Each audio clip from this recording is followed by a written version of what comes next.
All right then. I hope I'm audible. Before we proceed, just a couple of things. I'd request everybody to stay on mute, please. And if at all you have any questions or anything that you'd like to ask, please start posting them on the chat, and we'll definitely pick it up towards the Q&A session. So we'll jump in. Welcome to all of you who've joined this masterclass on cybersecurity, brought to you by Antwork Academy.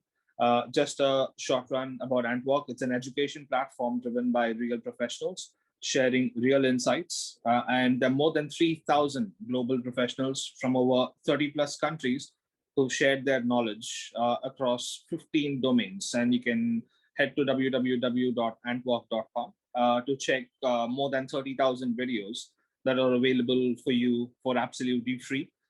And also do not forget to sign up on antwork.com. Recently, we've launched a premium program for graduates and early professionals who want to successfully transition into the field of cybersecurity as a career. We'll be giving you the details shortly. So without further ado, I'm just going to highlight the agenda for the day. So the agenda is briefly going to cover these topics. We'll start off with the author introduction. We're going to talk about the importance of web application security. We're going to have a look into DevSecOps, and we're going to have an overview about how things work, some of the tools and trends about web application security, a brief session about OWASP, which is one of the most important topics around web application security. We're going to have an introduction about digital forensics, and then we'll finally head to the Q&A session. So to just begin our masterclass today, we're going to talk about our expert, Mr. Jagdish Prasad. I've been one of the fortunate fellows to have interviewed him and to have gone ahead and have had the privilege to have somebody of his experience and somebody of his academic background that he comes with has just been nothing but amazing. And I've been fortunate enough to have explored a lot of important things with him. To give a brief about the author, Ram, can I have the next slide, please?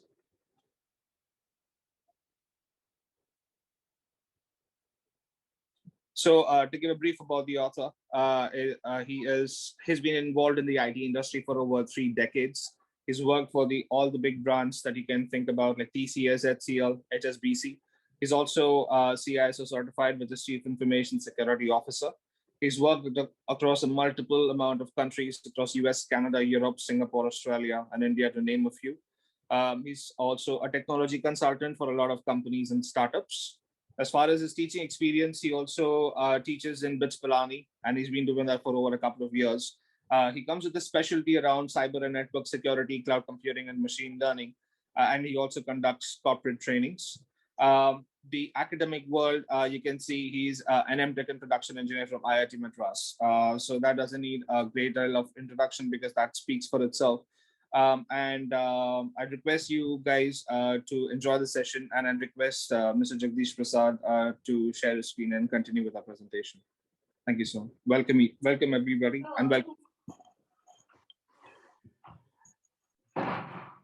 Thank you, Kaushik, for the kind words. And just give me a sec. Yeah.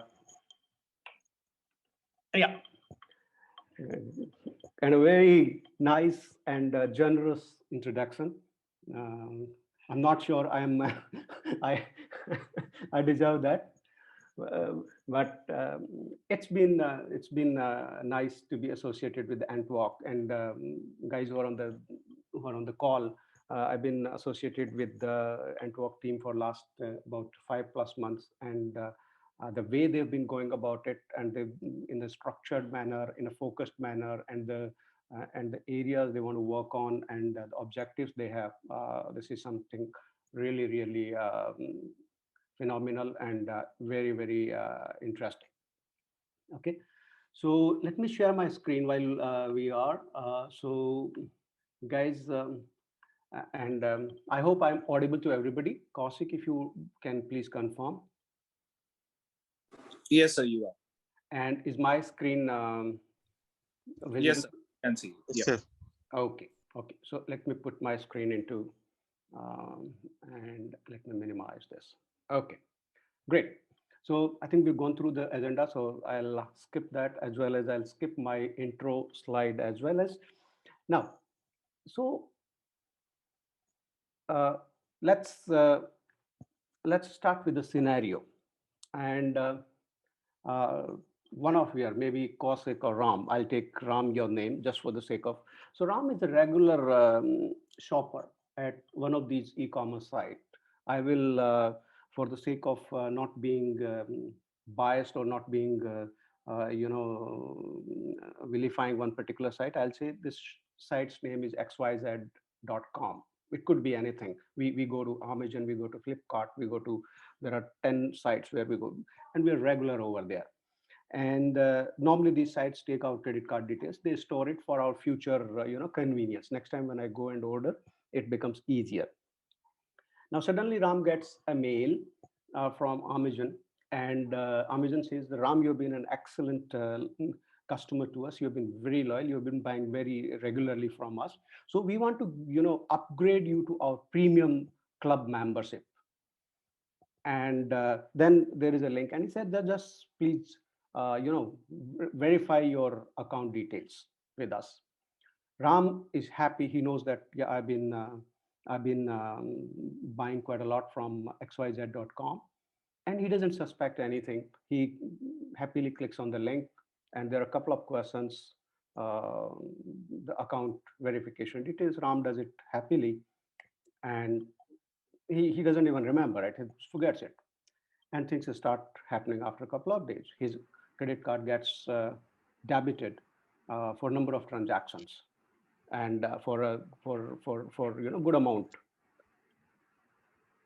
And then he calls xyz.com, and he says, what is this you guys are doing? You were supposed to upgrade me to a premium club, and now you are making transactions on my credit card. And then xyz said that we never sent you that mail.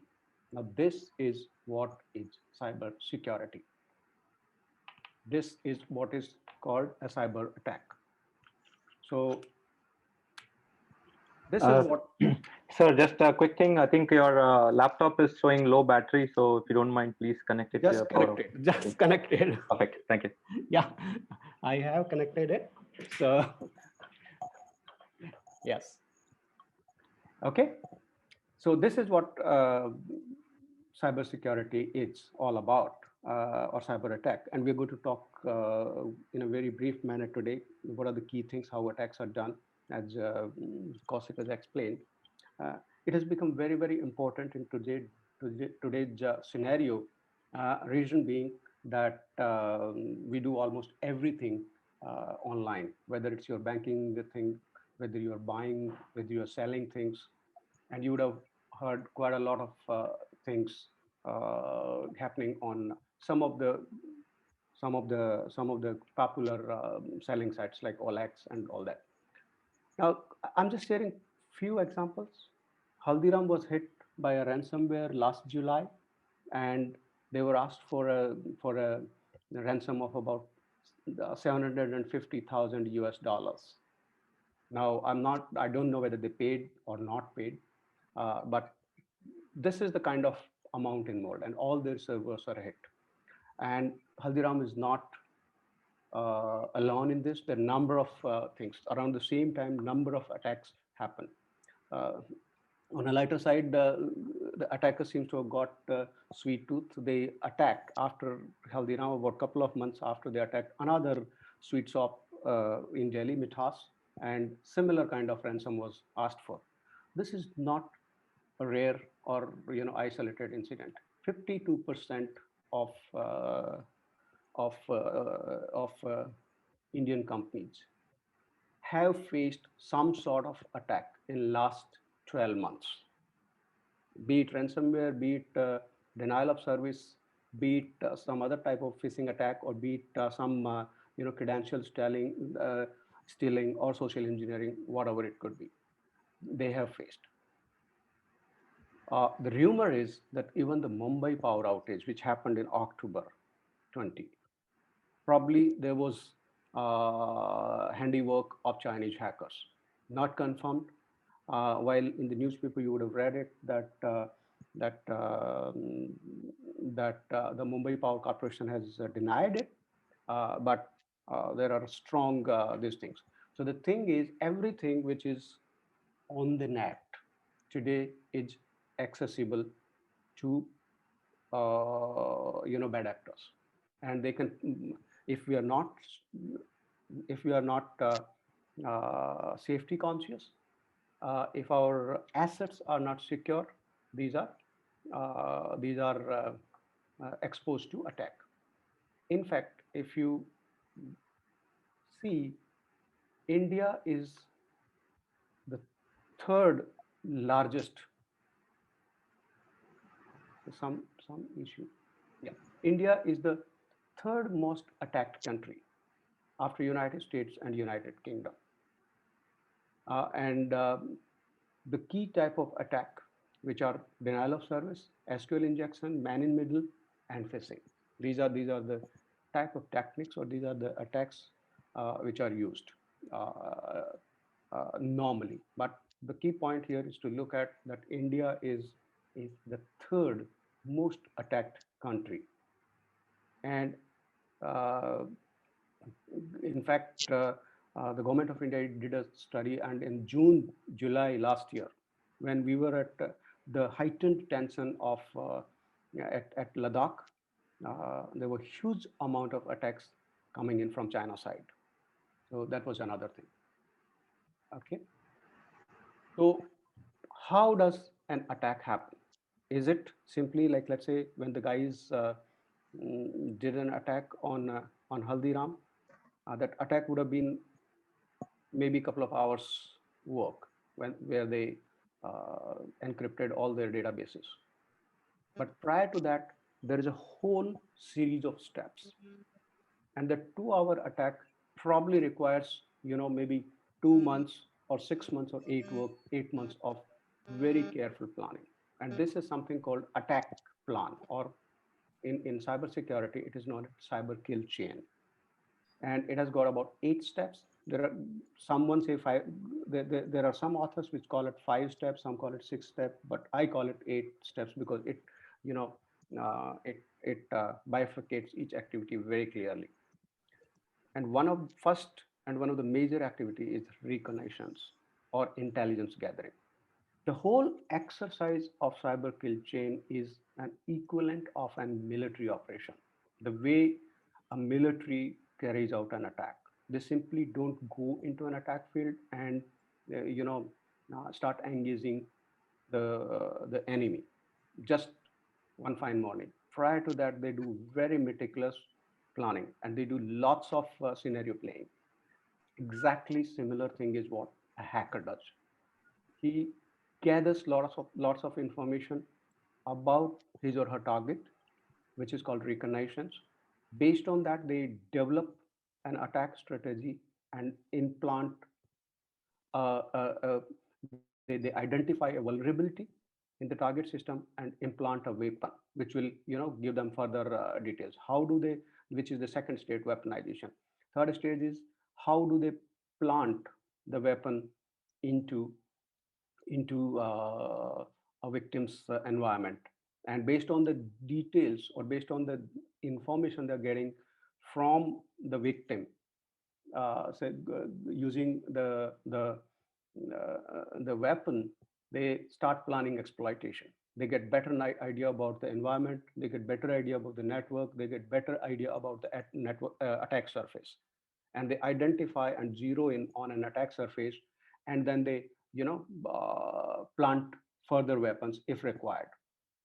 And the next step becomes, then they continue doing their work and they expand their footprint into the network. And then the major step comes command control. That's where they take the effective and commanding position and start executing the motive for which the guy wanted to do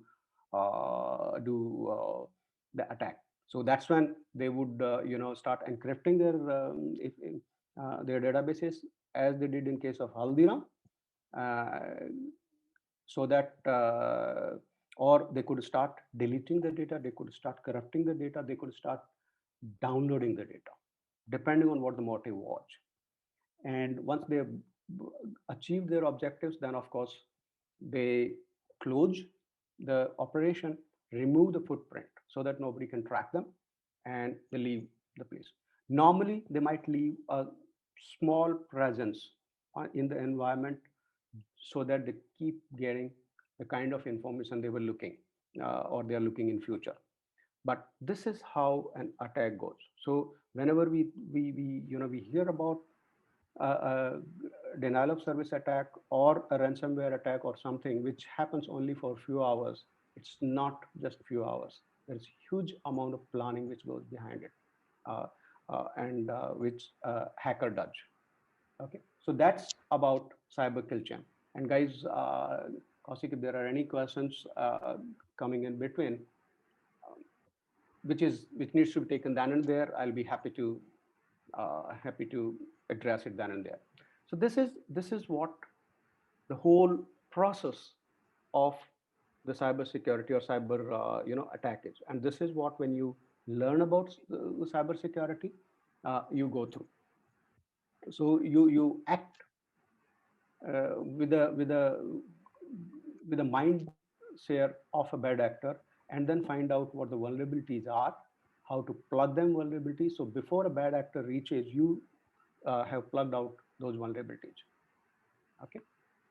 So specifically, and there are a number of areas. You have network, you have applications, you have databases, uh, you have your website and everything.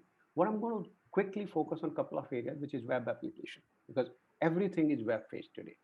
Now, what is web application security? Initially, when people started developing web application, they were not that secure. Neither the threats were there, so they were not that secure. But today, it's, as we saw some of the examples, it becomes very, very critical for web applications to be secure. Now, so web app security is basically the idea or the principle that even in the presence of an attack, or even if an attack is launched on a website, it withstands that attack, and it functions as it is supposed to function, rather than it functions as per the wishes of the malicious agent or the hacker. There are many approaches. Some of them are very rigorous testing, and there are 3 or 4 types of testing approaches which can find out how web applications can be hardened, or how web applications can be made more secure. One is dynamic application security test, which basically checks for various security vulnerabilities in an application when it is being built. So while the way you normally do a functional testing of an application, where you validate that the application performs the business function it is expected to perform. Dynamic application testing security does the same thing, that application uh, withstands, or application is secure enough. Static application security test is basically the code analysis of the application. It's like the way you do code review, it's an equivalent of that. So you check whether the application is, the code is written, or the way the code is written, it is secure. Penetration testing is in your environment. You check for vulnerabilities. What are the vulnerabilities? And vulnerabilities are the thing which allow a, a hacker to exploit those vulnerabilities and get into it. Like you would have heard about recently in December, January, there was this SolarWinds extension issue, because of which a good amount of US departments were exposed. So, and it had vulnerabilities. Now, those are the vulnerabilities which penetration testing will actually, it's a comprehensive exercise which actually reveals what are the various vulnerabilities in your environment. Now, vulnerabilities could be the way your applications are built, or vulnerabilities could be the way your deployment environment is built. You may have a component, like let's say you may have IIS, the Microsoft middleware, the older versions, which had vulnerabilities. And good thing and bad thing is that all vulnerabilities which are found in a particular software product, they are available in a global database called CVE, or NST. Good thing is that everybody knows about those vulnerabilities. So as a developer, you can take care of to address that vulnerability. But at the same time, the same vulnerability is known to a bad actor also. And bad actor thinks about how he or she can exploit that vulnerability before that vulnerability is actually plugged by the supplier. So penetration testing would do that. Then runtime application, self protection testing would actually at the runtime.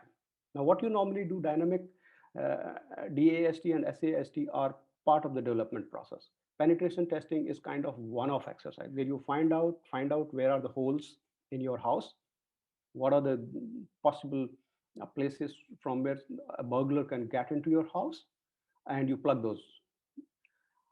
But that's a one-time exercise.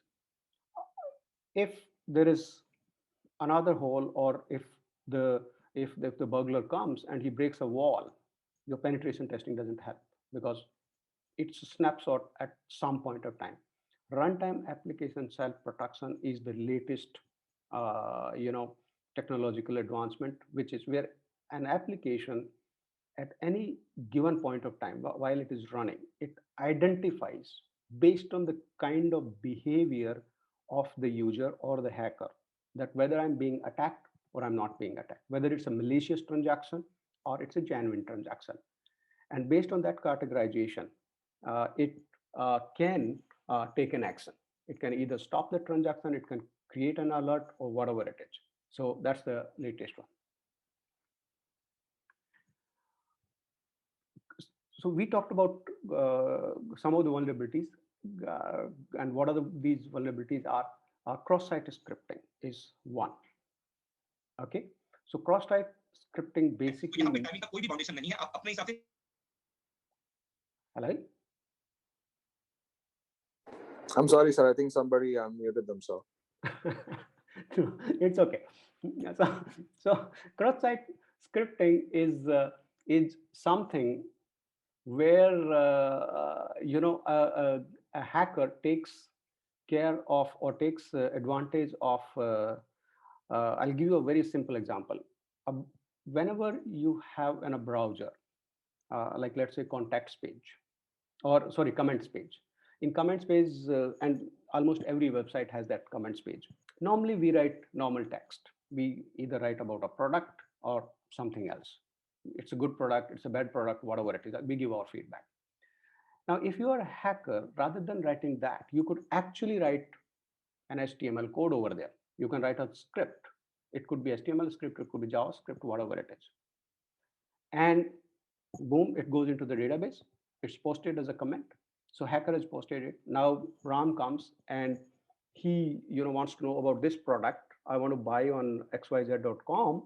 So he says, let me check what the earlier buyers are saying about it. And he says, yeah, show me the feedback. Now, one of out of the 10 feedback records he gets, one of the feedback records is this hackers, which is not actually a English language comment. It's a script, and that script could actually read the browser variables of RAM, and then you can transfer to the hackers. Whatever the code the hacker has written into that script, it gets executed, and it can and because it runs in RAM's browser with the explicit permissions or authorization level which RAM has, it can do whatever RAM can do. It can take all his details. It may take his credential details. It can take any other detail which he has got, his SSID, everything, and it can simply transmit it to the hacker. And then voila, the hacker can do whatever he likes because he has got. So cross-site scripting is about browser scripting. SQL injection is about SQL. I can do the same thing. We go on a website, we find out about a particular product, and we normally enter a product ID over there or product name. Rather than I can put an SQL statement, and there are mechanisms where I can get the whole dump of SQL, and I can get control of the database, and then I can play with the database the way I want. I can delete data, I can copy data, I can alter data, whatever I want. Denial of service is basically loading your infrastructure with so much of traffic. It's like on a highway, you put so much of traffic, so a jam is created. And when a fake jam is created with a jam is created with fake traffic, even your genuine request or genuine users will not be able to reach your servers. Like you are in a bank, and your bank server is flooded with requests, and a genuine customer wants to do a transaction, the customer won't be able to do it. Buffer overflow is a little technical. Uh, it uh, it deals with memory management, and how, if the memory management is not proper, it can go across boundaries. uh, and unintended code can be executed, or remote code could be executed. Similar is cross-site request forgery. Cross-site request forgery is, the next level of cross-site scripting. It's something similar, like, normally, let's say you have opened Dropbox, and you got a document. So you have two tabs open. One is Dropbox, and another, you have your mail, and you got a document which is in Dropbox. The moment you click on the link on your mail, it automatically goes to Dropbox, because Dropbox knows that it's um, behind the back. It's known that there is something called a same source concept, and it's verified. Now, suppose the same thing is hijacked by by an hacker. He or she can play havoc with this. Data breach is a general term which actually can be taken from all these above. Leave apart buffer overflow, and denial of service. But data breach is basically uh, about sensitive data, and especially confidential information. Confidential information could be personal information, it could be business secret, it could be business strategy, or whatever it is. So that's about some common vulnerabilities. Now, you know how to go about it, how to stop them, how to take prevent how to prevent these. So that's where comes the concept of security. In a traditional way, the approach was that we would do a development, then we would do deployment. That means we put it into operation, and then we'll put security. We'll put a firewall, or we'll configure some parameters, or whatever it is. So that's called DevOps. Now, the next approach came that even during development, before I put it into operation, I must take care of security, because security is not something which I can go into the field and then start worrying about security. So DevSecOps, that's the next approach, and we'll see what's the difference. And third approach is that right from beginning, when you even think about, put security first, and especially in today's context, that's the one. So if we look at DevOps, it actually starts in the operate. Normally, I can say that any application or any product I develop, I design it, then I code it, build it, test it, release it, maintain it, and operate it. Release, maintain, operate, and that's where DevOps or the traditional approach was. DevSecOps starts from the validation phase, which is basically the testing phase. Once built, you not only test for your functional correctness and non-functional requirements of the product, but you also test for security. And if it fails on security, it goes back to design stage, code stage, and build. So before it goes to release, your product is strengthened, and then of course it goes. SecDevOps is even before design. Like the way you guys are you guys have know about IT, and when you develop a project, the first thing is functional requirement, and then we also think about non-functional requirement, which are performance, which were response time, which were the usability and all that. We think about those during design, or even before we talk about the project. Same concept is about security. Now it has to be right from beginning, so that we don't even go here and then do a iteration. Okay, so, and that's something which is explained in these three things. So in DevOps, security comes in at the end of the development phase. In DevSecOps, it comes during validation and then iteration. So you can say it kind of It starts here and then it kind of can iterate, or it can go like this. And then SecDevOps is the latest one, which right now this is what it is in in huge popular, but world is moving towards this. Okay, so and to ensure that, how do we, we ensure that our applications are follow SecDevOps kind of thing, or our applications are secure. So there is something called secure development methodology, or secured application development. So that's an approach. So as we saw, that security can either break or make companies. There has been a study, and the study said that organizations which were subjected to severe attacks, which could be persistent, denial of service, or ransomware, or something else, severe, they did not survive more than 2 years. They actually had to, close down. They went out of business. And there are multiple reasons. Customers lose confidence because they don't have trust on the organization, that the organization will be able to manage their data securely. Okay, huge amount of sensitive data is there today in applications. Every application will contain some sort of security data. It could be personal data, it could be business related data, or it could be patient record, or it could be anything, depending on situation to situation. And there are a good amount of regulations coming, like European Union's GDPR. Similarly, US has their own on HIPAA and HITRUST regulation, which requires to conform to certain level of personal data security, and if the organization don't secure to that, they are liable to be penalized. Hence, secure application development has become very, very important.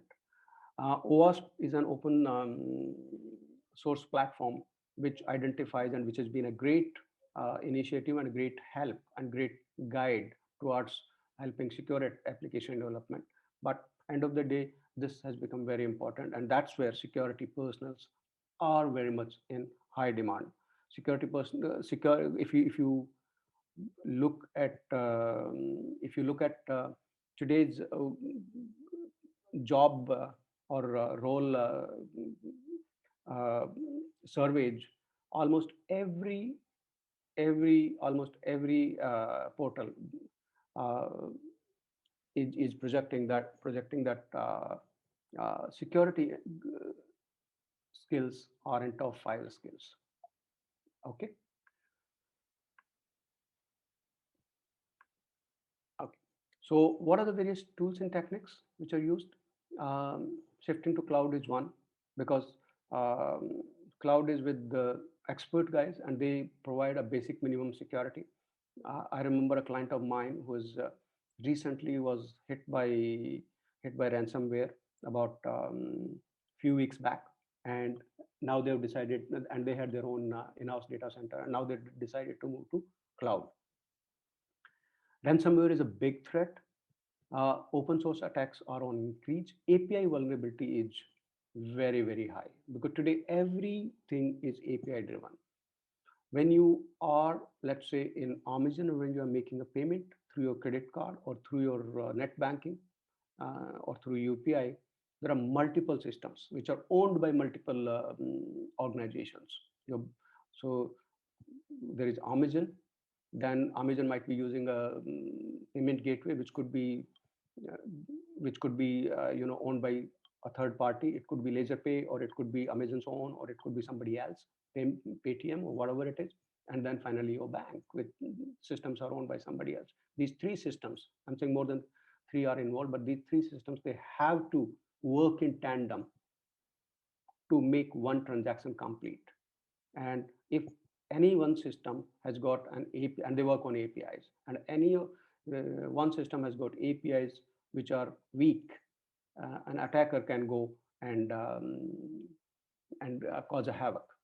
So that's the key thing. Security as a platform, as I said, security has become very, very important. So as a platform. It comes and it ensures, encapsulates the whole environment, increased use of multi-factor authentication, again, to ensure that the transaction is being executed by the person who he or she says. It's not somebody impersonating. Higher automation and security assessment. Something I talked about, runtime application self-protection. So here AI and ML are being used where in the environment on the fly, it is figured out, it is found out that how the applications, if there is any unusual activities happening, and then take action on that. There are a number of tools. These are some of example. There are huge number of tools available, and which can give you good amount of insight on how things are happening. So these tools are, they can help you on network vulnerabilities. At the same time, they can help you monitor your network or hack your network. They can help you test applications for vulnerabilities. So as a white hat hacker, you can use them to identify vulnerabilities, or as a black hat hacker, you can use Burp Suite to exploit the vulnerabilities. Then, of course, SonarQube and Clockwork are the code analyzers we talked about earlier. Wireshark is a tool which can actually, you can go and sit in a Cafe Day, and you can actually monitor the whole traffic of people who are connected to Cafe Day's free Wi-Fi and what they're doing. So you can actually monitor using, you can, unsuspiciously, you can be sipping your coffee, but at the same time on your laptop, you could actually see what other guys are doing, which is something which Wireshark allows you to do. Okay, so these are the things which I wanted to talk about in general, about what security is at a high level, and in specific terms about application security and all that. And that's where we have designed a course which is a combination of theoretical concept, practicals, and project work, which makes it a very, very strong combination. And that's an experience. It's an experiential program. So it's not only that you just read and learn, but it's actually you learn by experiencing the things. And that's where I'll pass on the control back to. I'll be taking it, Dr. Prasad. Yeah. Yeah. Kaushik, yeah. Go ahead, please. So, hi everyone. This is Ram.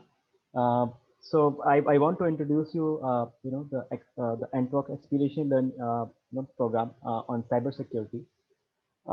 So this program actually we have created, which is coming out of our own experience of talking to experts and interviewing them for almost a year.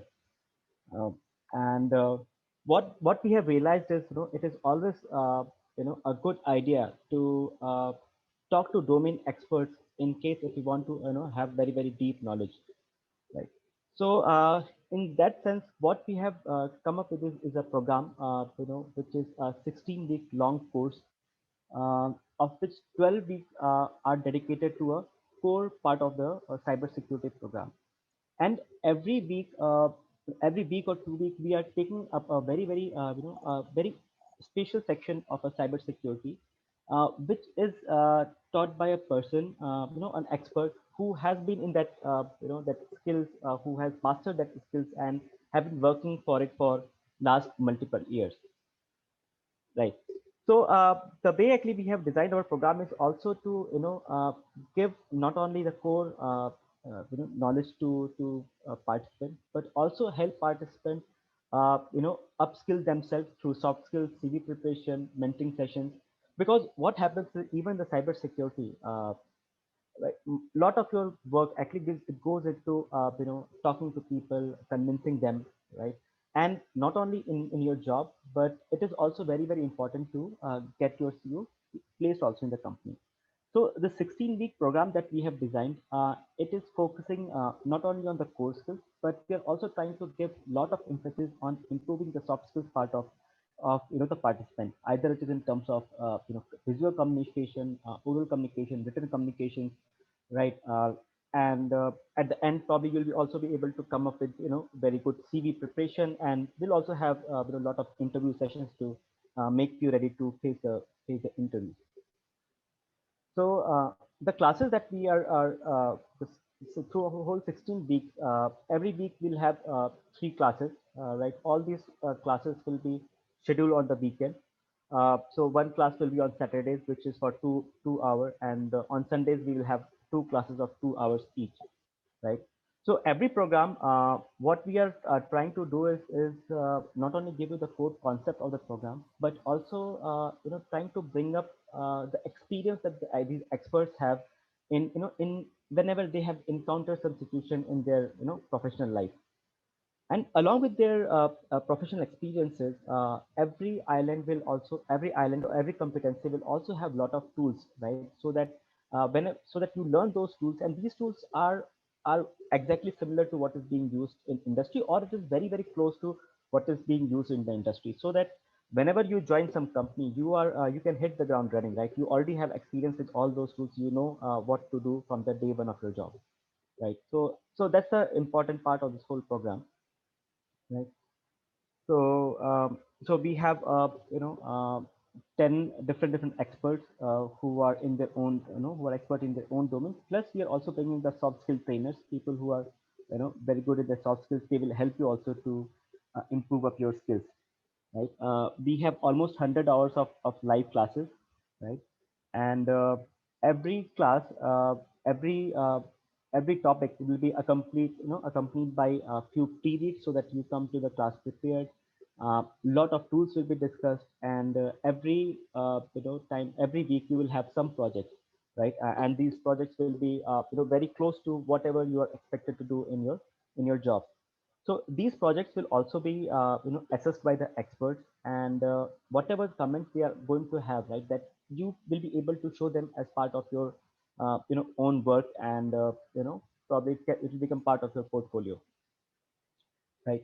So along with this program, we are also helping going to help everybody with the placement assistance. So we are tying up with a lot of people, lot of companies, so that whenever our program is complete, we'll be able to get a lot of interviews for you guys, right? So this program will not only prepare you for your your core skills, but will also help you to get a foothold in the cybersecurity industry.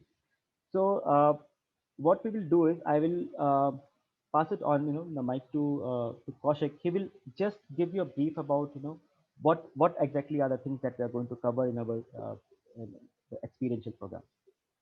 Thanks, Ram. So as Jagdish sir had shown one of the slides about the statistics saying that 52% of the attacks of the companies have been actually breached in India for 2020. That's one of the clear statistics to show that this cybersecurity field is in tremendous request or tremendous requirement of professionals like yourselves. And you guys are going to be like the driving force to kind of build this. And we have tailor-made this course in a fashion, because in comparison to other people who just teach you 1 or 2 islands, we are crossing about 10 different topics that you're going to be learning about. Like if you look at this, we start from the very basic introduction to cybersecurity, which involves starting from installing a VirtualBox in Kali OS, because I believe that cybersecurity professionals having a grasp of Kali OS is always going to be an added benefit. And it also helps you to enable to create your own testing environments when you go into production. Similarly, we're covering network security and tools like Wireshark, as Sir had mentioned earlier, that it's an amazing, powerful tool that you can scan the network in and out.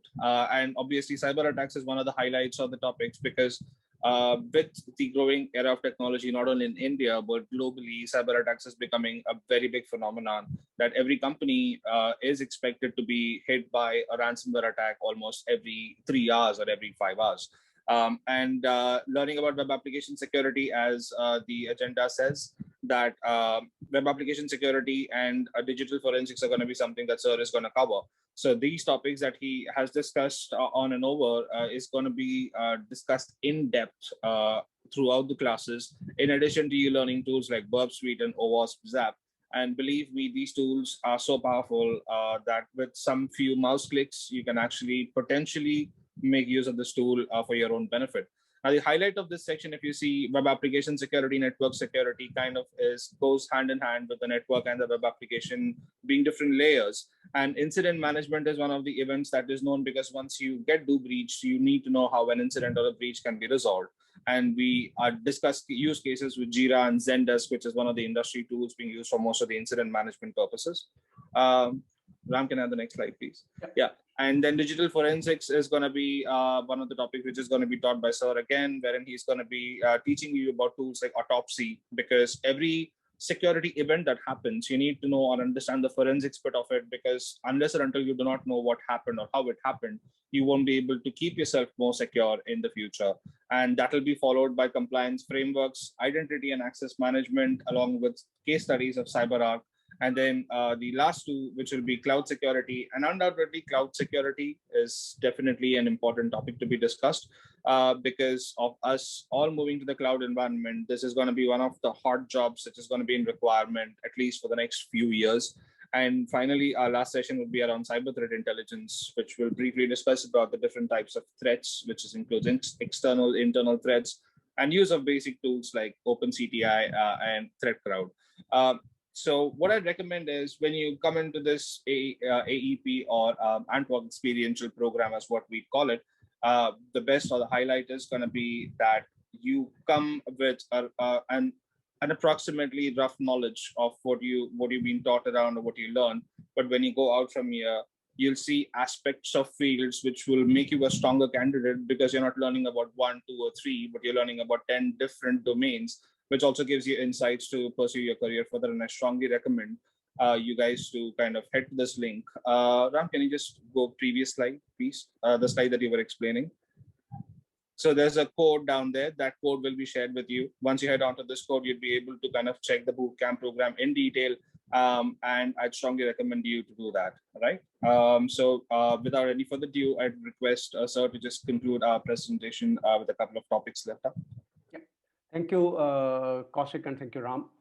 So very quickly, we talk about OWASP, which is basically Open Web Application Security Project. It stands for, it's a consortium of many organizations. It's a non-profit which actually does research on security, and then it publishes, it lists of top vulnerabilities, as well as it also publishes its views about the tools. It also has got its own tools.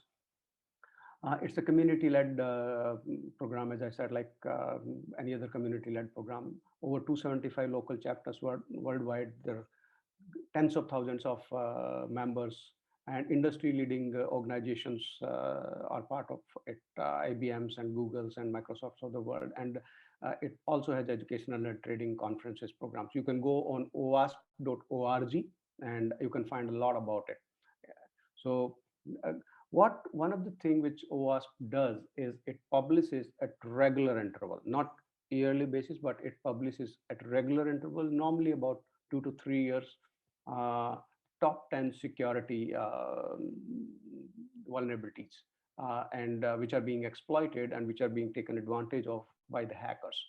And the latest one, which OWASP has published in 2021, is SQL injection of any time, whether it's a SQL injection or code injection, it comes at the top. Broken authentication, which basically is, knowing your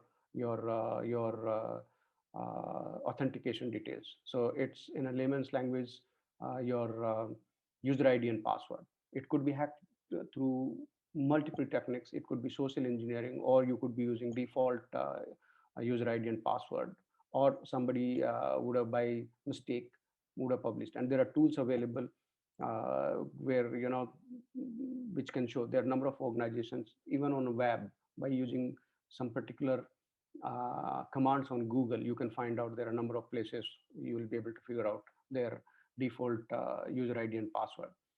Sensitive data exposure, we talked about the confidential data. Cross-site scripting, we talked about. That's number 4. Insecure deserialization. This is something, this takes advantage of, normally whenever on a network, traffic goes, it goes into packets. So it doesn't go, your mail of 1,000 words doesn't go as one shot. It probably goes as a packets of say 100 bytes or 128 bytes or 4K bytes, whatever it is. Now, so that's that breaking up your object into these packets is called serialization. And on the other end, those objects are reassembled, and that's a activity called deserialization. Now, if this whole process is not secure, and then an hacker can come in and introduce his or her packet. Like suppose if it was a bank transfer, and just think about the packet which contained account number that has been changed. Rather than your genuine beneficiary account number, the hacker changes his or her account number and the whole money goes there. Then you use components with known vulnerabilities. Your application could be secure, but if you are using third-party components or components from open source, which have known vulnerabilities, then your applications becomes again, vulnerable. Insufficient logging and monitoring, which is very, very important. If an incident happens, then the way you figure out how it happened, which object in your deployment environment was hit first, you find it out from your logs. It could be server logs, it could be firewall logs, it could be application logs, blah, blah. XML external entity, something similar to cross-site, but writing an XML reference or using XML reference object into an XML. Broken access control, which basically is a user. A normal user can take admin privileges, that kind of thing, and then of course security misconfiguration. So these are the things. These are the 10 which are the top 10 from OWASP side and which need to be taken care into security. Okay. An incident has happened, you've resolved it, but then at the same time, you must go to the root of it. And that's where digital forensics comes into picture. Digital forensic is an exact equivalent of the normal forensic, which the crime team does it at the crime scene. They pick up the evidence, they analyze the evidence, be it the blood DNA or be it some sort of evidence left, fingerprints and those kind of things. Digital forensic exactly does the same thing from digital perspective. However, it is different from physical forensic because digital information is very easy to change or manipulate. In physical, if you lifted a blood samples or blood marks, it won't change. But in digital, if you lifted a file and somebody can change it, or the timestamp could change it. If the timestamp changes, then the evidence will not stand in the courts. So digital forensics looks after that. And that's what we'll be talking about when we talk about digital forensic, that what are the things you should take care of, maintaining the chain of custody. Those are kind of things which we'll be sharing because it's very, very important. Not only that you get the evidence, but at the same time you preserve the evidence so that it stands in the court of law. So that's something giving you a very high level overview about a couple of topics in the overall list of 10 large topics which actually cover the entire gamut of cybersecurity. And once you've gone through that, you are up and ready to face the world completely. So that's where I would like to conclude. And yeah, it's open to any questions you have. Or Ram or Kaushik, if you guys want to add anything before that. Over to you. Kaushik, you want to add anything before we start taking up the questions?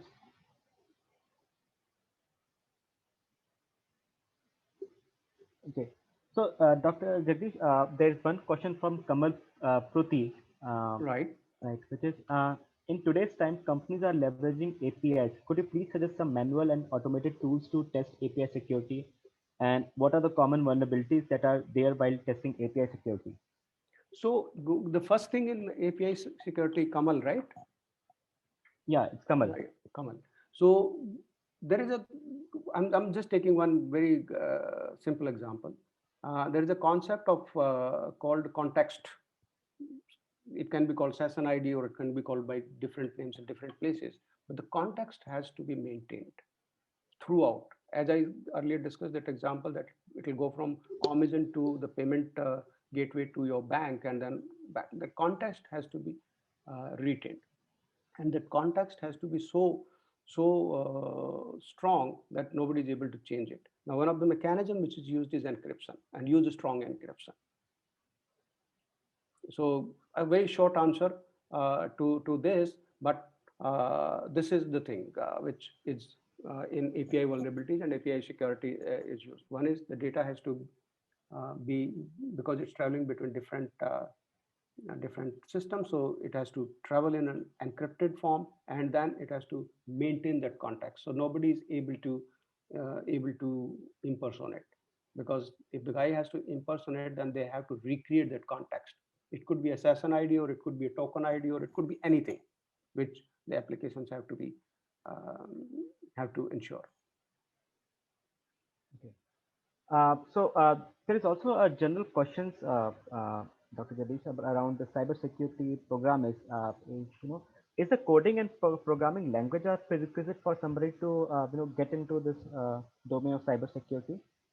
So yes, you don't need to be a programmer to the extent of a normal developer, but yes, you do need to do some scripting. So, and which is the languages which are available, like let's say Python and all that, they're pretty high level and they're easy to learn. They're not difficult. So scripting is required, and the reason scripting is required that you want to, either you can run the commands manually one by one, or you can just put them into script so that they run in an automated fashion. Python is used quite a lot. There are other languages also. Shell scripting in case of Unix, like let's say Kali Unix and all that, which is required. Shell scripting skills are required. But these are not something which require a very high or advanced knowledge of any programming language. It's very easy to do it, simple. It's just whatever commands you are going to execute manually one by one, you are just putting those into a batch file kind of thing. Most of the tools which come in, they have GUI interface. I mean, forget about Nmap and those things, but then Nmap comes out with very good, very strong help. So you don't have to remember the 20 options which Nmap has got. Those options are always, you can always do a man. But other tools like, let's say, Wireshark or Bugshoot or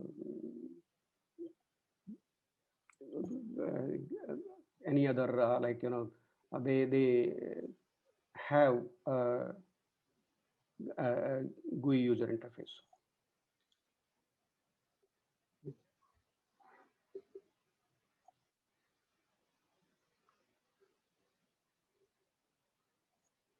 Okay, next question, please. Kaushik, you have any question? Actually, we don't have any more questions here. There's one question from Deepak Subhash. I don't know if it is for us or for this this post. How do we do with the structured when the structured query language is injected into the system? Right. So the way we are going to do, Deepak, is we are going to take you through the whole process, how a system becomes vulnerable to SQL injection. What kind of systems? How do you find out the system is vulnerable to SQL injection? And then how to strengthen our system to ensure that it takes care of that. One of the common thing which is done is input validation. Input validation is one of a key thing. So normally, let's say if it's a e-commerce site and which allows you a box where you can input a product code, and based on that, it will show only those products. It's a help to you. You're not interested in thousands of products that website is selling.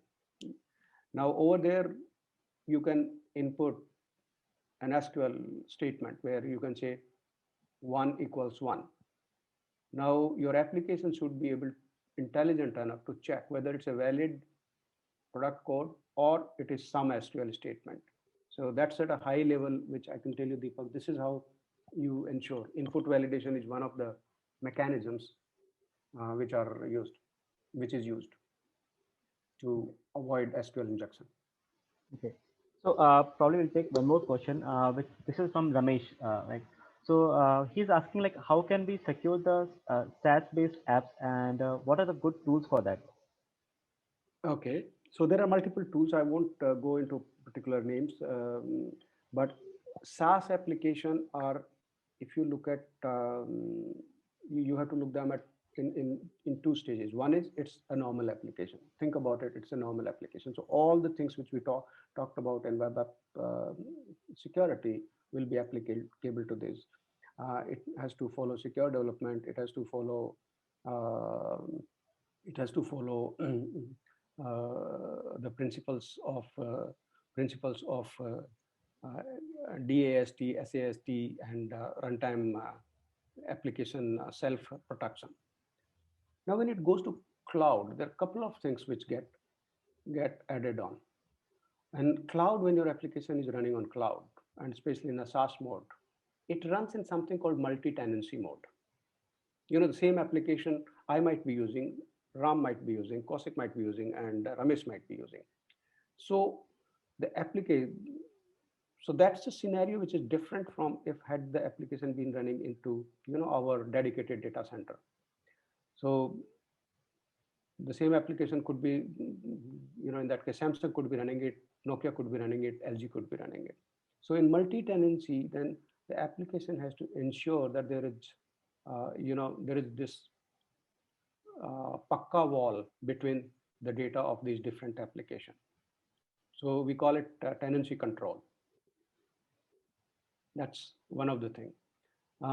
And that leads to authentication and access control that has to be strengthened. So these are a couple of things. There are about 7 or 10 points which go on top of what a normal application we do for security for the cloud part. But the top two, I would say, is multi-tenancy control. That has to ensure that the second is of course authentication and authorization control, and that also comes from the same thing, because in cloud it could be on the even your authentication authorization application could be a shared one. So how do you ensure that the shared applications are running in you know, isolated cubicles, and they don't interfere with each other? So, Dr. Jagdish, there's probably the one more question which is around the career in cybersecurity, which is kind of, you know, you have already answered, but probably we can get some more you know, idea about it. So, what are the non-technical domains in cybersecurity, and can I get into this field without much technical knowledge? So this question is asked by Palak. Okay, so I think you would need some basic, you would need to get into some basic, to be honest, technology side. And as I said, you need to know a bit of scripting, bit of, it could be Python scripting, or it could be Linux scripting. That's the thing which you will need to know, because there is nothing like, I would say, that pure non-technical job. If you look at a very high level, what are the roles in cybersecurity? I can categorize them into 3 levels. One is somebody who looks or finds out vulnerabilities. It's a hacker. We can call it white hacker, which is a good guy, and black hat hacker, which is a bad guy. So one is hacker. So and I'm talking about white hacker part. So who finds out vulnerabilities into the application. Second is an architect who designs how those vulnerabilities can be, you know, plugged in, how those vulnerabilities can be removed, what kind of security architecture my application should take. And third is, of course, a management role, which is basically a CISO kind of role, Chief Information Security Officer. Now, the first two roles which we're talking about, where I'm talking about technical, is it that technical as equivalent to a developer? No, it is not. It is, I would put this cybersecurity guy's knowledge, something, I would compare this role similar to a tester's role, a person who is engaged in testing, not a tester, but a testing person or test architect or something. Even a test architect needs to know bit of, basic level of scripting knowledge, so that he or she can run his test cases automatically. If need be, they can write a small script. Of course, at the same time, there are tools available which they can use. So I would, if I have to give an equivalence in the application development side, cybersecurity person is something equivalent to a QA person. So QA person is not absolutely technical, but at the same time not absolutely non-technical as well.